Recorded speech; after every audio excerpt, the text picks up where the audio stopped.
What is going on, everyone? We are joined today by Derek and Mike for a very, very special stream. So today we are going to be unveiling a demo of the Skypath Security platform and everything they've been building behind the scenes for the last few months and years, and really excited to have them both on. So we have Captain Derek Borak here with us. He is the Chief Threat Assessment Officer here at Skypath Security. And then we have Mike Patnode with us, who is one of the lead engineers working on the product. Welcome, both of you guys, and thank you so much for joining us. Well, thanks for having us. Oh, and it looks like we got one more. Hey, and we got David Palo, CEO of Skypath. Welcome. Thank you very much. Thanks for joining us, man. Awesome. It's awesome to be here. I'm excited about this. I've been working a long time on this stuff. You guys have been. Yeah, well, so I guess for anybody, maybe before we actually jump into the demo itself, for people who might not be familiar with Skypath Security, what you guys are building, and what we're going to be demoing today, maybe one of you guys could give a very quick intro on that. Sure, I'm happy to do that. So Skypath Security has spent past couple of years and more recently the last year working with one of the largest military defense companies in the world to develop some technology which will allow to protect children in schools from active shooters, but more importantly, people in public places from all hazards. And we're pleased that this technology is going to allow people inside an active event to be able to stream live data from inside that active event directly to first responders to help them be able to do their job more efficiently and quickly, which will ultimately save lives, and also safer. It'll allow them to be safer while they're performing the duties to prevent injury and death for first responders as well. Awesome. Well, you guys are obviously building something that hopefully will change the world for the better. And maybe now we can get a little bit into the nitty gritty about how it's actually going to happen. So I'm going to share the screen now with the demo, and then I'll let either Mike or Derek take it away. All right. So yeah, let me discuss kind of how we came about this. So I've actually gone around the country and gave presentations throughout the country about what to do in an event of an active shooter, any type of all hazard situation. So me, David, and Mike, and a few others had worked together to say, how could we make this a little easier for people during these events? Because, most people aren't prepared for these types of events. So our thought process is we can have an app and have real-time interaction with first responders, then we have a better opportunity of saving the lives of those involved and lives of others who may be part of the situation. So essentially what we came up with is an app on a phone or tablet, whatnot, and kind of make it really simple. Because the first thing you lose in a situation where you are extremely nervous and have a lot of tension is you learn your fine motor skills. You'll lose your fine motor skills. So the first thing we want is a very easy app that you can go onto your phone, your iPad, your tablet, and be able to push these simple buttons during an emergency type of situation, whether it be a fire, a threat, a medical. And, now what's going on more and more, as we know, if you follow the news, is weather-related incidents with all the tornadoes and hurricanes and other events that are happening. So you could simply go on the app on your phone and you can push what type of threat this could be. And this can be customized for any particular school, workplace, or anything. This button here, the panic button, exactly what they want in this panic button situation. So what they would do is, the first thing they would do is push the type of emergency it is, and they could go into the room that they're in. Now, there's two ways you can do that. One could be GPS located, and what we found is most people don't want to be tracked, which we understand, whether in the workplace or in school. So you simply would touch this button, and you could put the room exactly what you're in and describe what type of situation that you have going on. The first thing we're going to ask you is how many people are in that room, and another thing we're going to ask you is the room secure or not? And also that's critical information, because me as a retired first responder going into any type of emergency type situation, the more intelligence and information I have prior to responding is going to make my job and be able to save as many lives as possible as I'm responding to that situation. Now, how this works is this would go to a 911 dispatch center. We work with a company called Rapid SOS, and we could do this real-time integration of this information to a dispatch center, a 911 center, and they could send that to a county police or fire department. They could send that to your local police department or fire department. And what happens as first responders are rolling to the scene, going to the scene, and we'll show you what information will pop up later, is they'll have this real-time information as well. And something that we can do in this, incorporate in this too, is have real-time communication. So let's say that someone has a cardiac arrest, they push the button for emergency, they could communicate someone at the 911 center, and they could communicate real-time with dispatcher on possibly how to give CPR and what additional information they may need. Or they could tie that into the first responders, and they could be given that information prior to arrival. Because, a lot of times people panic, but if they have someone trying to guide them to what they need to do during that situation, then that could be, help us out greater to save lives or whatever type of situation may be. Also, what we can do with this app is we can give out weather alerts. So you're in a workplace and there's possibly a tornado that's popping up in the area. We can give this real-time alert information, and we can follow that with instructions of where they need to go in that building. And we would set that up prior to that particular workplace, what's the safest area for people in the workplace to go during that type of situation. So it's very, very interactive, and we can customize it to a lot of different things to help those people involved in that situation that it may be. I use the example of you could work close to Interstate 95 and a tractor trailer truck rolls over with chlorine gas in it, whatever it may be. And people are not going to be aware of that, but we could send out an information to give them that information, where to go, what to do. Because, most people are just going to want to leave. And that's probably the worst type of situation you could do at that particular time. So, with my mind going, I'll talk about more situations we can use this in. I'm always thinking of a situation that can happen and how we can incorporate this and save lives. Mm-hmm. Mike, if you want to. What about the optional code field right there? What sure. Is that? So the code thing would be more for a situation where there's maybe an active shooter or there's a threat in a building, and first responders have come to the scene. Now, as the first responders have to clear room by room, as you go to that room, the person in that room would put a code word that only they would know and only first responders would know. Because we run into the situation before where you clearing out a business, clearing out a school, going door to door, open the door, it's the police. How do I know it's the police? Well, they're going to know now because I can say, well, you put your code word in was gopher.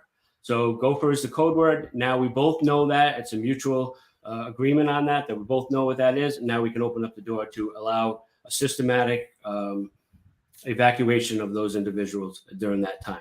So this information would pop up. It would give the address of exactly where it is for first responders, and it would give all that additional information as well.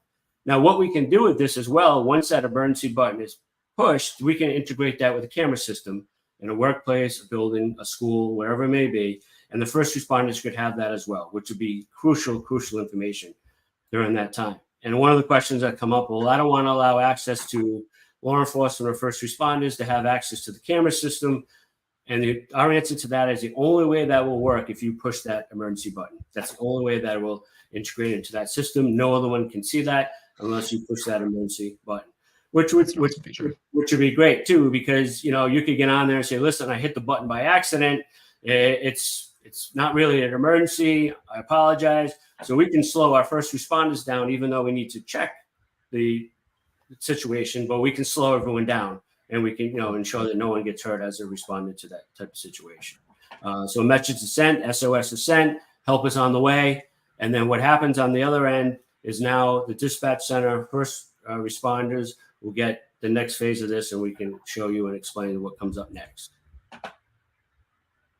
Awesome. All right. So put the responder on the stage. There we go.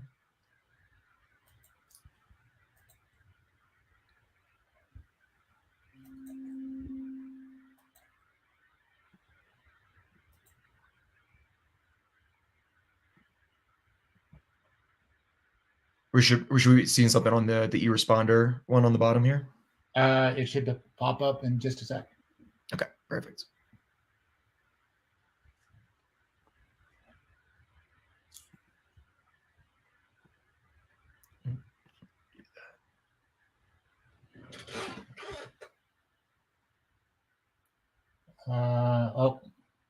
Browser can't capture that screen. Let me try one more time. All right. Apologies for the technical difficulties, everyone.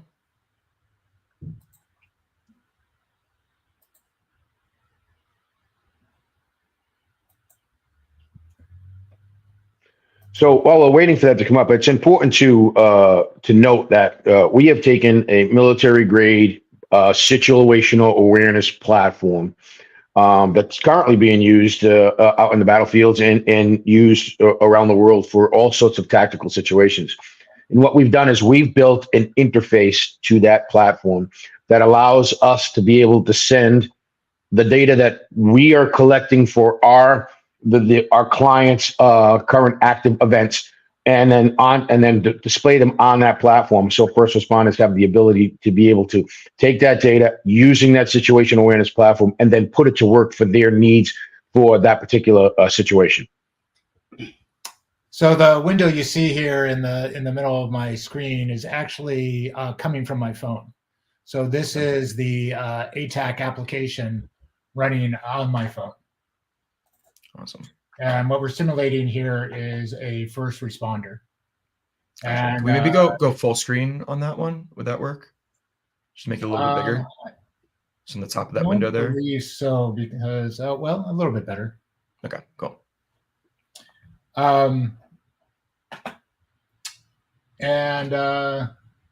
Yeah, so this is what the first responder would see.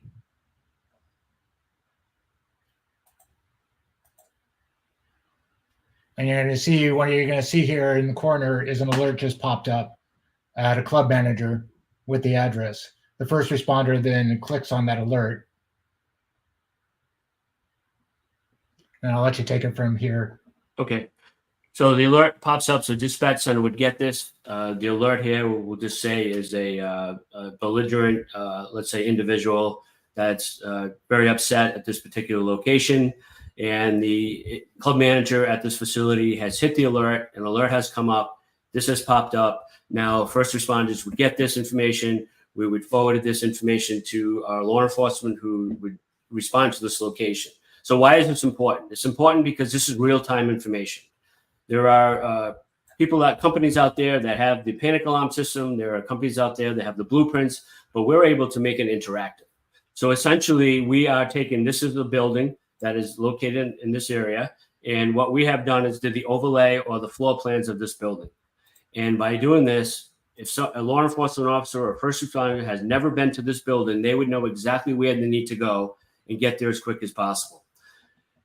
Additionally, we can put so much more graphical information in there. We could put with the main entrances, the different doors, the secondary doors, whatever that may be. So as a first responder is arriving to the scene, they can see in the back right corner of this building. And in law enforcement and fire, we do A, B, C, and D, meaning the front of the building is A, the left side of the building is B, the rear of the building is C, and the right side of the building is D. So essentially, you put a box over this particular building. So me as a first responder, to let others know as I'm responding to this location, is I respond to the CD corner of the building where the active threat is this particular time. And it's so simple to see because that area of the building is red. So we know that exactly where we need to go. So as we zoom into this, you see the exact floor plan of that particular building. And as this is happening, there's real-time information coming across the first responders through that individual in there.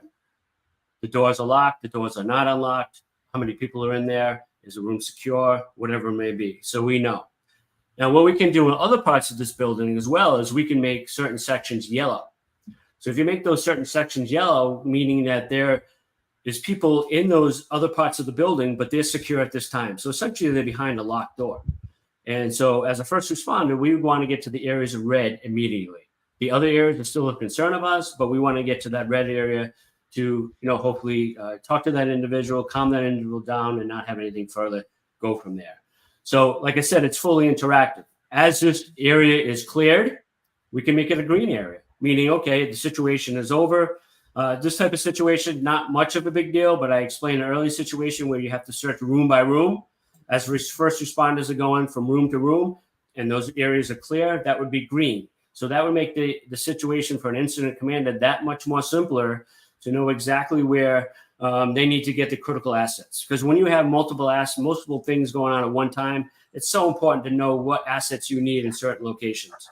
And if you're throwing all your assets in one location and there's another situation happening somewhere else, then that could lead to, a worsening situation going on there. So it's real-time information coming across and being able to utilize this. Now, I foresee this this technology be used in the fire department, the fire side of this as well. If there's a large structure fire, a large warehouse fire, we could put GPS locators in each of our firemen, and we would know exactly where they are for the incident commander during that situation. God forbid there's a couple firemen in a building and something collapses, a wall or a floor. They would know exactly where those firemen are. We could utilize this in search and rescue missions where we have people out in the woods searching for somebody. Much like David had said earlier, the military is using this for something similar that I described to you right now to know where their troops are in the field. We can incorporate that.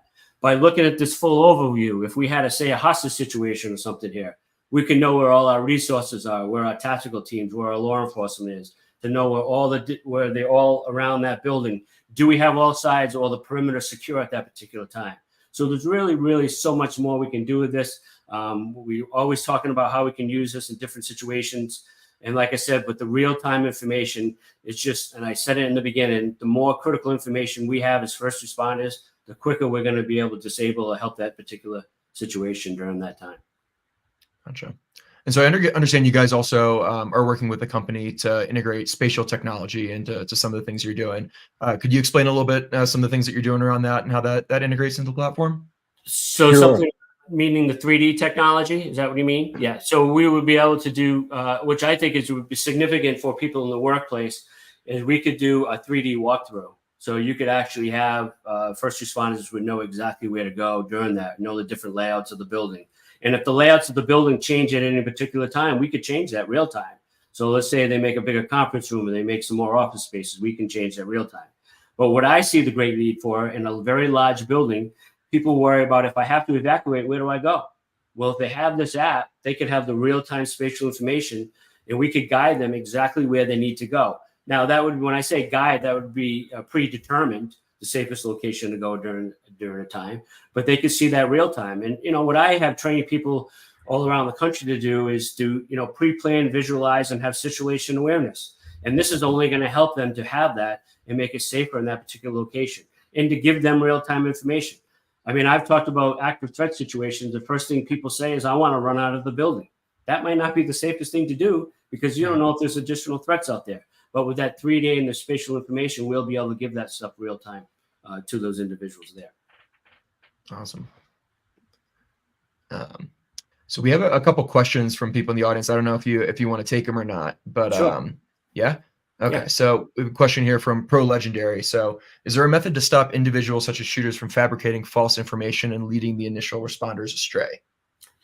I don't think there's everything going to be able to do that. But one thing, you know, we've talked about in schools is kids would not have access to this technology, to the emergency panic button, because what they don't want, we don't want them doing is putting in false emergency that there's a bomb in the building because they don't want to be in school anymore, right? So there's nothing to stop the individuals from doing this. But we're doing is we're taking the time away from them, so first responders can get there that much quicker to neutralize whatever the situation may be. Sure. Awesome. And it's not going to stop anyone from the workplace who has this, or a teacher for that fact who has this technology, from doing anything like that. You know, there's nothing we can do to avoid that. Yep, it makes sense. Let's see. There was another one here from Kim. So if I push the alert button, does everybody in the area get a warning on their apps? That's a great question. So yes, everyone in that particular building would get that warrant, and to get the additional information would come their way. So everyone is aware of that. So, you know, we've had situations where there's an incident in a neighborhood, we'll say. So if you have signed up to, we can incorporate this to a first alert or a red alert type of system. And we could have that information go out to not necessarily people with our app, but we could push that information to the people in the neighborhood that would be a geofenced area, could get that notification as well, what is going on in that area. I've been at a couple of events of large-scale events that there was an active individual running around with a weapon. And, you know, that's the best way that we communicate with those people as well, through a red alert type of system that these cities and towns have. Gotcha. Awesome. Yeah, well, I guess if anybody else has any questions in the audience, feel free to throw them out there. But in the meantime, I guess either David or Derek or Mike, is there anything else you want to highlight on the platform, or really just in general about what you guys are building?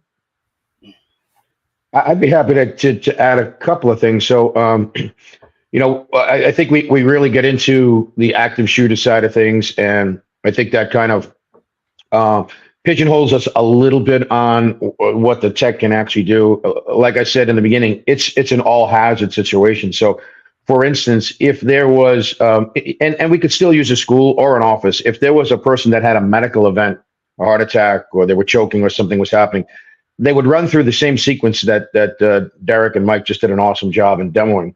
But what would happen is when the first responders are rolling, the people in the EMTs, they have the ability to initiate a video conference with the person that initiated that alert. And they can then have that person get them to get a look at what the patient looks like. And they can give some instructions on how to prepare that patient before they get there.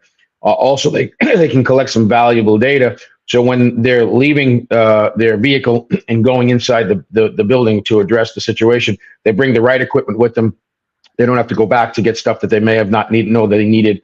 And that saves valuable seconds and time to hopefully mitigate any further damage that could happen to that person while they're having an event. Same thing with fire. Again, fire officials as well. The ability for them to be able to tell what's going on and who's where inside in the building is also another plus to the platform as well. And on top of all of that, there are also business uses as well. So corporations that use this, it's not a sunk cost into just a security platform. There are a lot of other operational uses to this. What we would like to see is, and especially in daily use, attendance taking, or in managing employees and managing the different tasks for the day, like to see them kind of incorporate some of those features in as well. So people are using the platform on a regular basis, and it's not just something that all of a sudden something happens and they got to remember to figure out how to do it. They get a familiarity with the platform because they've used it on a daily or a weekly basis, and they're constantly in and out of the platform doing regular tasks for regular days. So when that incident happens, they're familiar with it, and they can move through it pretty quickly to get to what they need to information out. Okay. Makes sense. Excellent. And then I was wondering if you guys could also expand a little bit on how you guys are using blockchain in the platform. Sure. So we are using blockchain for two different processes. So the first process is that all of the data for the blueprints and whatnot are stored in a secure private blockchain. So they're available to be able to first be able to reach them. So that's the first step. That's a database we're storing the data in it. But secondly, as an incident unfolds, we are recording every single input that's going on into the platform. Every event, every single first responder, where they are located, because the first responders can be tracked by the devices they have. Every single incident task that's done, every single command that's given, everything that's done throughout that entire incident is being recorded and then written to the blockchain. At the end, the incident commander that's going to generate a report can use all of that data to simply create their report much quickly and easier. And then once that report is then done and then certified and written to the blockchain, it can never be changed. So that becomes a permanent record of what happened for that event. Awesome. Incredible use case for it. We're getting a lot of questions here. People want to know stuff. All right, here we go. So how does it work on the first responder side for being set up on the app and kind of getting integrated into the whole platform? Derek, we're not hearing you. It doesn't look like you're muted, but I'm not hearing you. Okay, I'm sorry about that. There we go. First of all, it's free for first responders. So we would go in with the local police department or county police or whatnot, and we would train them. We'd set them all up in the app on the phone. We set it up. We call it MDTs, mobile devices that they have in their police cruisers or their rescue or fire truck. They all have laptops in there, so we make sure they're set up there. And then we make sure that the local 911 dispatch center, along with the dispatchers at the county or the local and fire, are all set up that way. So we ensure that it's all set up. And the great thing that a lot of questions we have is, can we do training with this? Absolutely. So if you want to do some live drills or whatever, some drills that you want to do, we can set that up. As long as we are aware of that, we can set it up so they can do the additional training. They can have any type of scenario that they want with a large police and fire response, and they can have that and they can do that training. So we'd go there, and like we said, we'd all set that up for them and give them the training on the application. Yeah, one of the great things about the ATAC platform is it is developed by the DoD. It's already being used by multiple emergency responders, and it has this fantastic plugin API. So you're able to go extend it. So many of these people already will have this installed on their phone, using it for other purposes. And this just basically, if you're an EMS or some sort of emergency responder, you might already have this and might be using it, and we're simply going to extend that application. Mm-hmm. Very cool. So I guess we have a little concern here from Kim here, I guess, around an active shooter being able to use the product to their own advantage. Let's say if they're an employee of some kind of a building or whatever, and they get the alert and they're able to see things. So I guess maybe you can alleviate the concerns there. Sure. So the app itself, they would not have access to the app itself. When I said like the first alert type of situation, that's a situation. So there's an active shooter in a building. That's not going to give them any intelligence. They're the ones committing the crime. They know what's happening, but they would not have access. This is all encrypted. They would not have access to this particular app and have that additional information. If I can add to that as well. So and I think I understand the question. So what you're saying is, if there's a teacher that has the app on their phone and they're the ones committing the crime, that they're going to get intel, and that's not the case. There are two separate sides to this. So there's the app that's on their phone, which allows them to generate the alert and generate the information. And then there's the situational ATAC platform, which they do not have access to. That is only installed with first responders. So only the first responders can see all of the tactical stuff that's going on their devices, because they're the only ones that have that side of the technology working for them. Excellent. Makes a lot of sense. Oh, Omar, what is up? So is it possible to track assets in warehouses with this technology? So I guess we're talking a little bit about outside of the actual security aspect of it. Sure. So one of the use cases that we have is we have a partnership with a company called Ripples. They are a tracking technology that uses it's really kind of a special new patented technology that they have that uses special radio waves. They're currently using it in the entertainment field. They have a big partnership with the NFL where they put their devices up on stadiums, and they can literally track you to the exact seat that you're sitting in to deliver you a food item or a promotional item or some sort of interaction with what's going on. We've got to deal with them to be the security side of things for them. So we would use that in like a big warehouse. We have one of the companies that we've been working with for quite some time now to try to pull together certain use cases. There are kind of two different types of scenarios there. So first of all, they have these little scanning devices that there are tens of thousands of them all over the world on all their warehouses.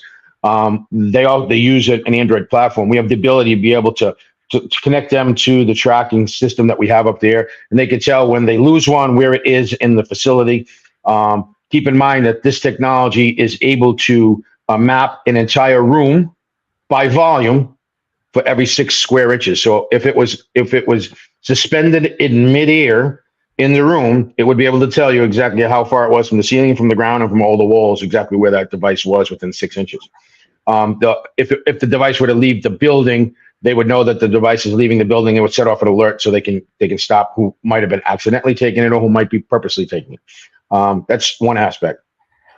The other aspect is that they have a wayfinding technology that's connected to this as well. So what it would do is it would map out the entire, let's say, 3 million square foot warehouse, just like Waze would on roads.